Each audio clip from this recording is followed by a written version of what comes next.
Halo semua, perkenalkan nama lengkap saya Muhammad Rafi Yusuf, NIM 211201227 dari kelas C Teknik Prodi Teknik Informatika Strata 1. Ya, kali ini kita akan menjelaskan, kali ini saya akan menjelaskan sebuah aplikasi pengaman kata sandi yaitu LastPass. Apa itu LastPass ya? Ini aplikasi yang berada di device Android atau iOS. Jadi kita akan menampilkan aplikasinya dari website ini ya. Jadi apa kegunaan aplikasi ini?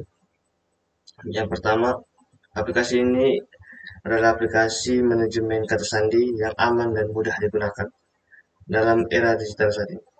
Pengguna smartphone seringkali memiliki banyak akun dengan kata sandi yang berbeda-beda, sehingga aplikasi manajemen kata sandi seperti LastPass dapat membantu menjaga semua kata sandi yang tersimpan di smartphone kita.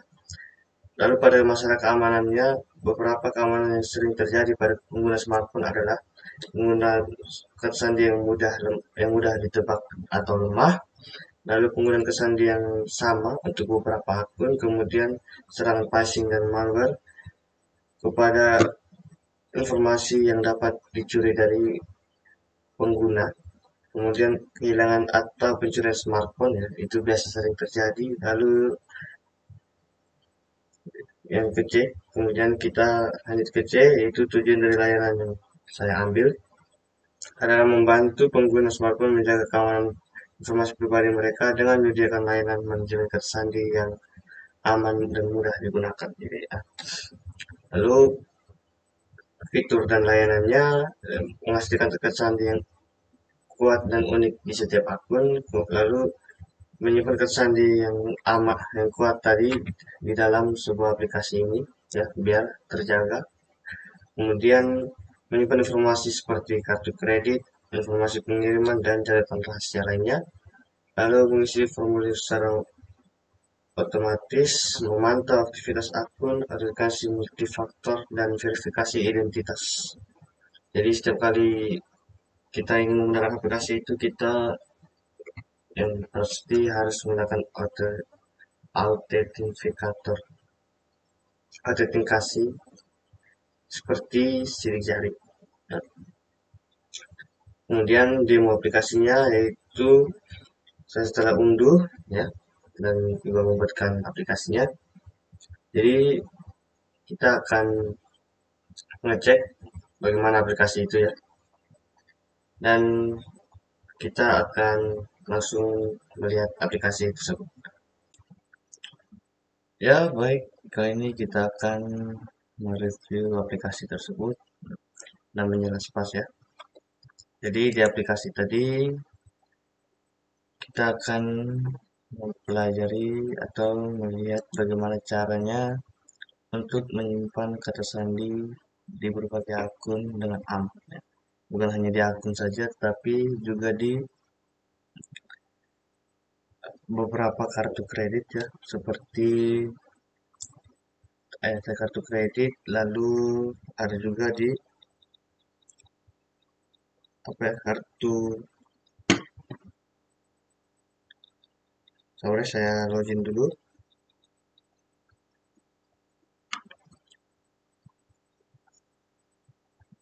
Ya, kartu kredit, kemudian ada juga di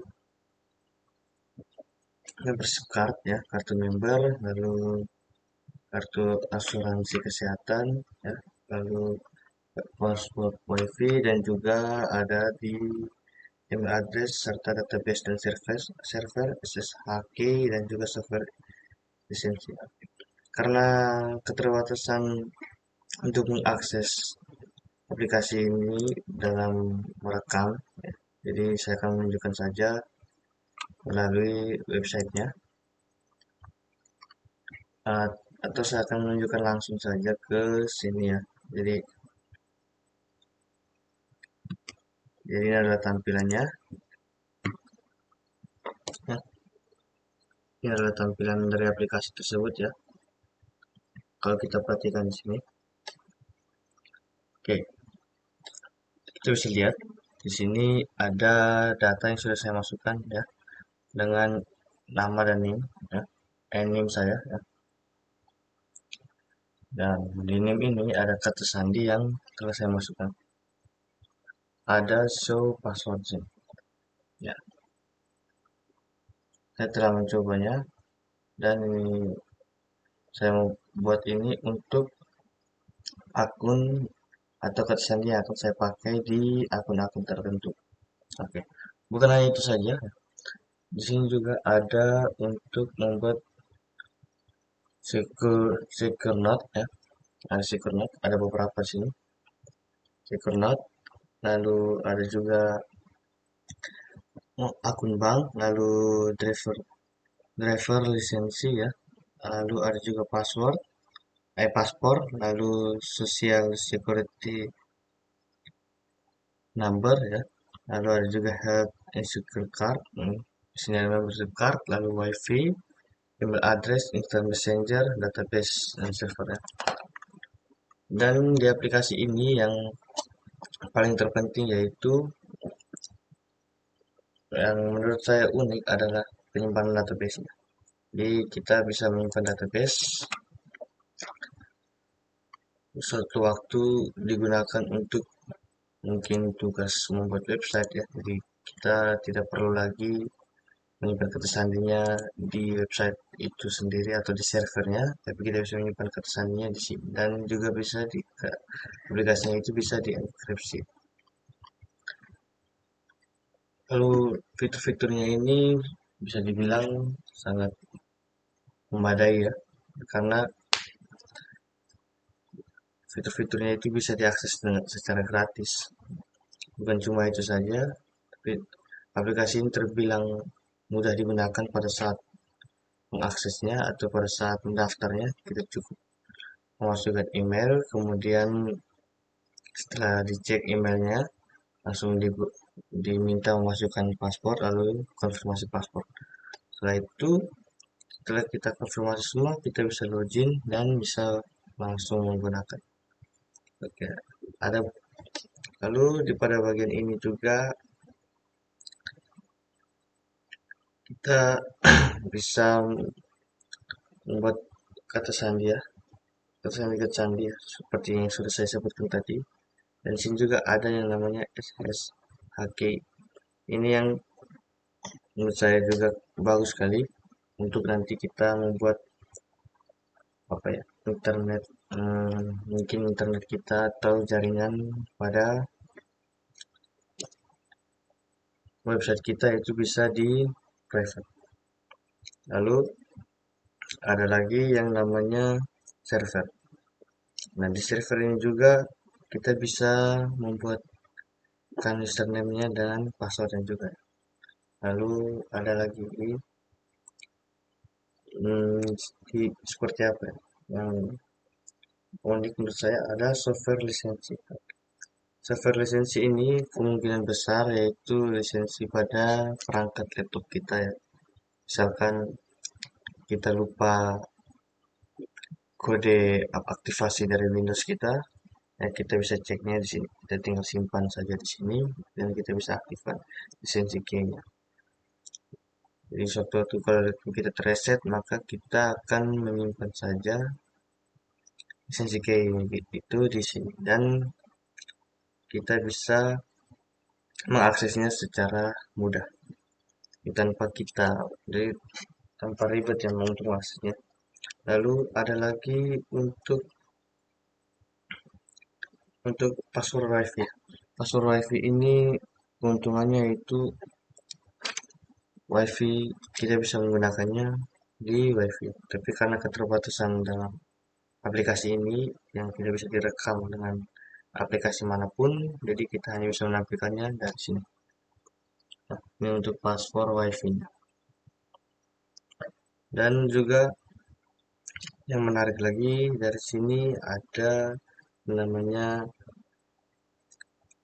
apa ya? Instant Messenger. Apa itu Instant Messenger? Yaitu SMS cepat ya. Jadi kita mengirimkan SMS kepada siapapun, kemudian dari itu SMS itu hanya kita dan orang yang dituju yang bisa mengetahui isi dari SMS kita. atau pesan cepat, pesan singkat atau pesan cepat kita. Kemudian di sini ada yang unik ya dari aplikasi ini ya. Yang pertama yaitu sinkronisasi perangkat otomatis ya. Jadi apapun yang Anda simpan di satu perangkat akan langsung tersedia di perangkat lain ya. Ini mungkin ya dengan cara memasukkan password. Jadi semua paspor yang telah kita simpan, kalau kita ingin pindahkan ke perangkat lain ya cukup dengan menggunakan email yang pertama tadi, maka bisa diakses oleh semua perangkat. Lalu informasi yang disimpan itu sangat aman seperti kartu kredit, kartu kesehatan, dan juga catatan perangkas ya. Lalu berbagi wifi dengan aman, buat tersandi aman dengan dalam satu klik. Lalu ada lagi kelebihan yaitu autentikasi multifaktor. Lalu ada lagi yang namanya dan ada lagi yang namanya inskripsi AS256 bit tingkat bank. Jadi apa itu ya? Jadi itu semacam kode atau algoritma AES untuk menginskripsi sebuah data setingkat dengan bank ya. Jadi data yang kita masukkan itu bisa diinskripsi dengan algoritma ini. Lalu algoritma ini nantinya akan kita pilih sendiri ya, mau karakter-karakter apa yang kita sembunyikan, mau karakter apa yang kita tampilkan, atau hanya huruf saja mungkin, atau hanya angka saja mungkin, atau juga bisa bertampil dengan simbol-simbol. Nah, meskipun ada bayarnya secara apa ya, ada pembayaran sedikit ya dalam aplikasi ini, tetapi kita bisa menggunakannya gratis. Ada bagian-bagian tertentu yang kurang lebih ini berbayar. Lalu untuk aplikasi LastPass ini adalah untuk mengamankan kata sandi dan juga informasi pribadi, seperti kita menaruh sesuatu di berangkas. Dan uniknya aplikasi ini apa ya? Tidak sangat mudah digunakan. Jadi aplikasi ini tinggal daftar sudah selesai dan tidak seribet aplikasi yang sebelum-sebelumnya setelah saya cari-cari di internet. Jadi mungkin ini saja yang bisa saya review dari aplikasi LastPass ini. Nah, jadi hanya itu hanya ini mungkin kelebihan dan kekurangannya. Kelebihan dan kekurangannya mungkin bisa akan saya dapatkan dari pengalaman saya dalam memakai aplikasi. Kurang dan lebihnya saya mohon maaf atas keterbatasan ini. Harap dimaklumi karena aplikasi ini yang tidak bisa merekam layar. Untuk itu, saya undur diri. Sekian dan terima kasih.